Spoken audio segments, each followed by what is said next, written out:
नमस्कार साथियों। आज के इस वीडियो में हम बिहार बोर्ड क्लास 10 सामाजिक विज्ञान के 80 बहुत ही महत्वपूर्ण सवालों को करेंगे। तो जो भी स्टूडेंट इस साल मैट्रिक परीक्षा देने वाले हैं तो उनके लिए ये बहुत हेल्पफुल होने जा रहा है। तो हमारा पहला क्वेश्चन है, एशिया और यूरोप के बीच कौन प्राचीन स्थल व्यापारिक मार्ग था? तो रेशम मार्ग। रेशम मार्ग जो था वो प्राचीन स्थल व्यापारिक मार्ग था।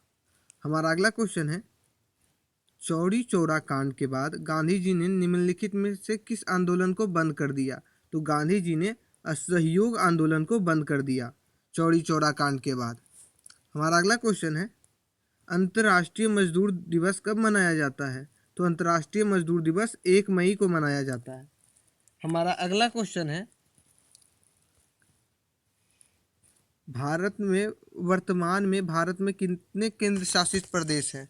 तो भारत में वर्तमान में 9 केंद्र शासित प्रदेश हैं। ऑप्शन नंबर 20 का बिल्कुल सही आंसर हो जाएगा। ठीक है। हमारा अगला क्वेश्चन है, सूचना का अधिकार संबंधी कानून कब पारित हुआ था? तो सूचना का अधिकार जो कानून था वो 2005 में पारित हुआ था। हमारा अगला क्वेश्चन है, किसने कहा था लोकतंत्र जनता का जनता के द्वारा तथा जनता के लिए शासन है? तो ये कहा था अब्राहम लिंकन ने। अब्राहम लिंकन कौन है? तो अब्राहम लिंकन अमेरिका के 16वें राष्ट्रपति हैं। हमारा अगला क्वेश्चन है, पंचायती राज संस्थाओं को संवैधानिक दर्जा किस संविधान संशोधन से प्राप्त हुआ? तो 73वां संवैधानिक संशोधन से पंचायती राज संस्थाओं को संवैधानिक दर्जा मिला। हमारा अगला क्वेश्चन है, भारत में लोकतंत्र की सफलता में क्या बाधा है? तो भारत में लोकतंत्र की सफलता में अशिक्षा, गरीबी, बेरोजगारी ये सभी बाधाएं हैं। तो इसका सही आंसर हो जाएगा ऑप्शन नंबर डी, इनमें से सभी। हमारा अगला क्वेश्चन है, बिहार में रज्जू मार्ग कहाँ है? तो बिहार में रज्जू मार्ग है राजगीर में। हमारा अगला क्वेश्चन है, सासाराम नगर का विकास कब हुआ था? तो बिहार में सासाराम नगर का विकास हुआ था मध्य युग में।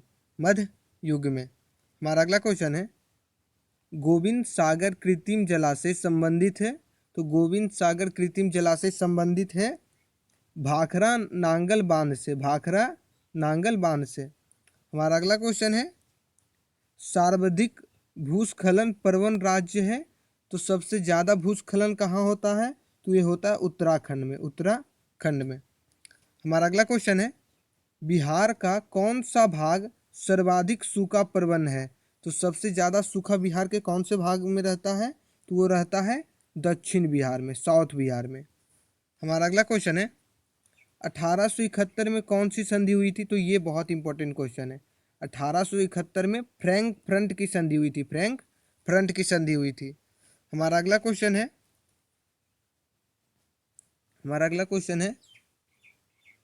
1830 की क्रांति के बाद फ्रांस में किस प्रकार का शासन स्थापित हुआ? तो फ्रांस में जो है संवैधानिक राजतंत्र का स्थापना हुआ जब 1830 की क्रांति हुई तब। हमारा अगला क्वेश्चन है, रूस की बेल्शविक क्रांति का नेतृत्व किसने किया? तो रूस की बेल्शविक क्रांति का नेतृत्व किया लेनिन ने किया था। हमारा अगला क्वेश्चन है, भारत में राष्ट्रीय आय गणना कौन करता है? भारत में राष्ट्रीय आय की गणना कौन करता है? तो केंद्रीय सांख्यिकी संगठन करता है, CSO करता है। हमारा अगला क्वेश्चन है, निम्न में से कौन पिछड़ा राज्य है? तो पिछड़ा राज्य कौन है? बिहार जो है एक पिछड़ा राज्य है। हमारा अगला क्वेश्चन है, आर्थिक क्रियाओं का क्या उद्देश्य है? तो आर्थिक क्रियाओं का उद्देश्य जीवन का उपार्जन करना। हमारा अगला क्वेश्चन है, भारत की राष्ट्रीय आय का सर्वप्रथम अनुमान किसने लगाया? तो भारत की राष्ट्रीय आय का सर्वप्रथम अनुमान दादा भाई नौरोजी ने लगाया। हमारा अगला क्वेश्चन है, दीर्घकालीन ऋण प्रदान करने वाली संस्था कौन सी है? तो दीर्घकालीन यानी लंबे समय के लिए कौन कर्ज देता है, ऋण देता है? तो वो देता है भूमि विकास बैंक। हमारा अगला क्वेश्चन है, उपभोक्ता अधिकार दिवस कब मनाया जाता है? तो उपभोक्ता अधिकार दिवस मनाया जाता है 15 मार्च को। 15 मार्च को। हमारा अगला क्वेश्चन है, पंजाब में भूमि निम्नीकरण का मुख्य कारण क्या है? तो पंजाब में भूमि निम्नीकरण का मुख्य कारण है अधिक सिंचाई। अधिक सिंचाई, ये देखिए ऑप्शन नंबर डी में है, तो इसका सही आंसर हो जाएगा ऑप्शन नंबर डी। हमारा अगला क्वेश्चन है, सोपानी कृषि प्रचलित है? तो सोपानी कृषि जो है वो उत्तराखंड में प्रचलित है। ऑप्शन नंबर डी इसका बिल्कुल सही आंसर है। हमारा अगला क्वेश्चन है, बिहार में प्रायः कैसी मिट्टी पाई जाती है? तो बिहार में जो है प्रायः जलोढ़ मिट्टी पाई जाती है, जलोढ़ मिट्टी। हमारा अगला क्वेश्चन है, आयुर्वेद के जनक किन्हें का आयुर्वेद का जनक किन्हें कहा जाता है? तो आयुर्वेद का जनक कहा जाता है चरक को। चरक को। हमारा अगला क्वेश्चन है, बिहार में कितने प्रतिशत क्षेत्र में वन है? तो बिहार में कुल 7% क्षेत्र में जो है वो वन है। ऑप्शन नंबर डी इसका सही आंसर है। हमारा अगला क्वेश्चन है, निम्न में से कौन लौह युक्त खनिज का उदाहरण है? तो लौह युक्त खनिज का उदाहरण कौन है? तो magnetite. Magnetite, option number A इसका बिल्कुल सही आंसर है। हमारा अगला क्वेश्चन है, सबसे घटिया कोयला है? 29 नंबर क्वेश्चन है हमारा, सबसे घटिया कोयला है? तो सबसे घटिया कोयला होता है पीट। और सबसे बढ़िया कौन होता है, सबसे अच्छा कौन होता है? तो एंथ्रेसाइट। ठीक है, ऑप्शन नंबर डी इसका सही आंसर है, सबसे घटिया कोयला होता है पीट। हमारा अगला क्वेश्चन है, निम्न में से कौन रोपण फसल नहीं है? तो रोपण फसल कौन नहीं है? तो वो है धान। धान जो है एक रोपण फसल नहीं है। हमारा अगला क्वेश्चन है, भारत की प्रमुख खाद्यान्न फसल कौन है? तो भारत का प्रमुख खाद्यान्न फसल जो है वो है धान। ऑप्शन नंबर डी इसका सही आंसर है, भारत का प्रमुख खाद्यान्न फसल यानी सबसे ज़्यादा खाने वाला फसल जो है वो धान है। हमारा अगला क्वेश्चन है, बिहार में कितना प्रतिशत कृषि क्षेत्र है? तो बिहार में जो है वो कुल 60% कृषि क्षेत्र है। हमारा अगला क्वेश्चन है, निम्नलिखित में कौन संचार सेवाओं का अंग है? तो संचार सेवाओं का अंग कौन है? तो समाचार पत्र, टेलीफोन, टेलीविज़न सब जो है ये समाचार सेवाओं का ही अंग है। इनमें से सभी, ऑप्शन नंबर डी इसका सही आंसर हो जाएगा। हमारा अगला क्वेश्चन है, मानवीय पूंजी निर्माण का मुख्य घटक है? तो मानवीय पूंजी निर्माण का मुख्य घटक है, मानवीय पूंजी निर्माण का मुख्य घटक क्या है? तो इसका सही आंसर होगा स्वास्थ्य सेवा, शिक्षा और एवं प्रशिक्षण, आवास, तीनों ही मानव पूंजी निर्माण का मुख्य घटक है। तो इसलिए इसका सही आंसर हो जाएगा option number D. Option number D. हमारा अगला क्वेश्चन है, वैश्वीकरण का क्या अर्थ है? तो वैश्वीकरण का अर्थ है विश्व अर्थव्यवस्था से समन्वय। विश्व अर्थव्यवस्था से समन्वय। हमारा अगला क्वेश्चन है, अर्थव्यवस्था के किस क्षेत्र में हरित क्रांति संबंधित है? तो अर्थव्यवस्था के किस क्षेत्र में हरित क्रांति संबंधित है? तो यानी प्राथमिक क्षेत्र। प्राथमिक क्षेत्र में क्या आ जाता है? तो प्राथमिक क्षेत्र में हमारा आ जाता है कृषि। और हरित क्रांति जो है वो कृषि के यानी खेती के उपज को ही बढ़ाने के लिए किया गया था। ठीक है, हमारा अगला क्वेश्चन है, निम्नलिखित में कौन सा संसाधन भारत में मुद्रा जारी करने के लिए अधिकृत है? तो कौन सा संस्थान जो है वो भारत में मुद्रा जारी करता है? तो मुद्रा जारी करता है reserve bank of India. Reserve bank of India. हमारा अगला क्वेश्चन है, बिहार राज्य है, तो बिहार राज्य जो है वो कृषि प्रधान राज्य है, यहाँ खेती की मान्यता ज़्यादा है। ऑप्शन नंबर डी इसका सही आंसर है, ऑप्शन नंबर डी। हमारा अगला क्वेश्चन है, 39 नंबर क्वेश्चन है हमारा, निम्नलिखित में कौन हमारे रहन सहन के स्तर को प्रभावित करता है? तो हमारे रहन सहन के स्तर को प्रभावित करता है राष्ट्रीय आय। राष्ट्रीय आय। हमारा अगला क्वेश्चन है, बिहार में कितने जिले हैं? तो बिहार में कुल 38 जिले हैं। अगला क्वेश्चन है, संपूर्ण क्रांति का नेतृत्व किसने किया? तो संपूर्ण क्रांति का नेतृत्व किया था जयप्रकाश नारायण ने। जयप्रकाश नारायण ने। हमारा अगला क्वेश्चन है, बांग्लादेश कब स्वतंत्र हुआ? ये बहुत इंपॉर्टेंट क्वेश्चन है। बांग्लादेश कब स्वतंत्र हुआ? तो बांग्लादेश 1971 ईस्वी में स्वतंत्र हुआ।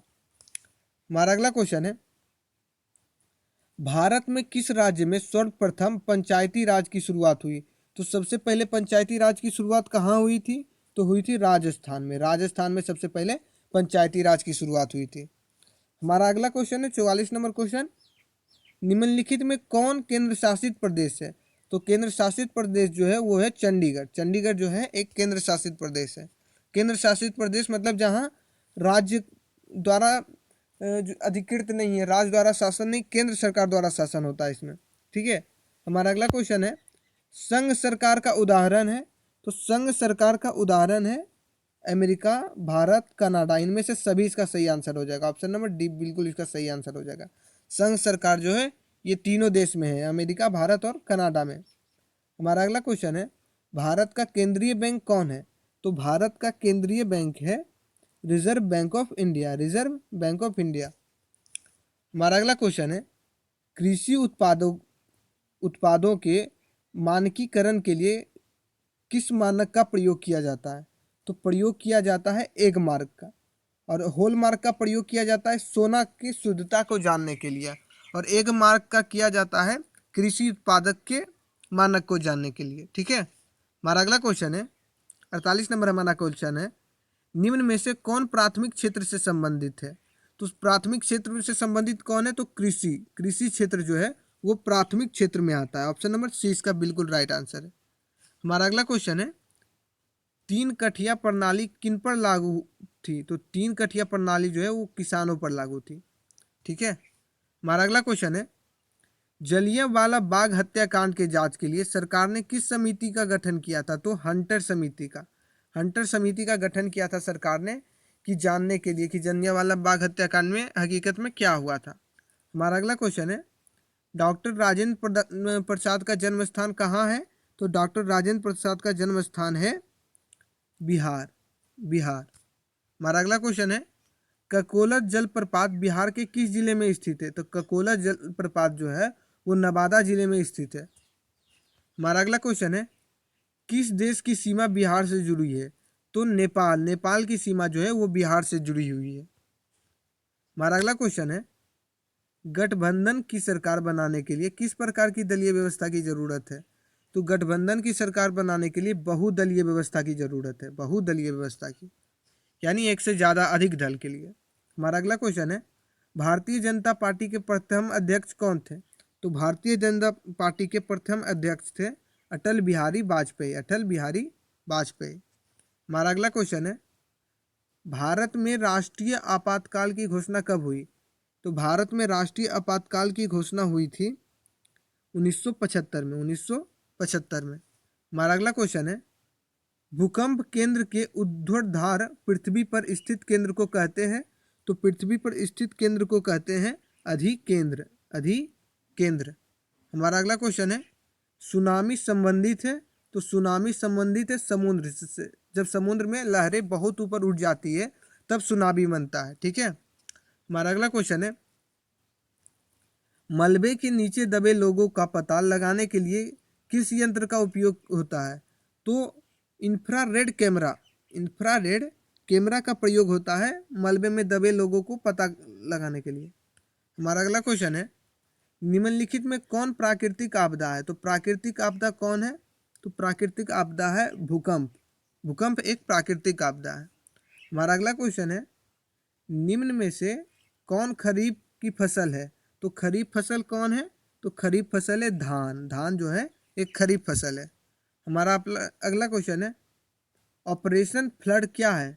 तो ऑपरेशन फ्लड जो है वो डेयरी विकास यानी दूध के विकास के लिए किया गया था। ऑप्शन नंबर 20 का बिल्कुल सही आंसर है ये, और ये बहुत इंपॉर्टेंट क्वेश्चन भी है, काफ़ी बार एग्जाम में आ चुका है।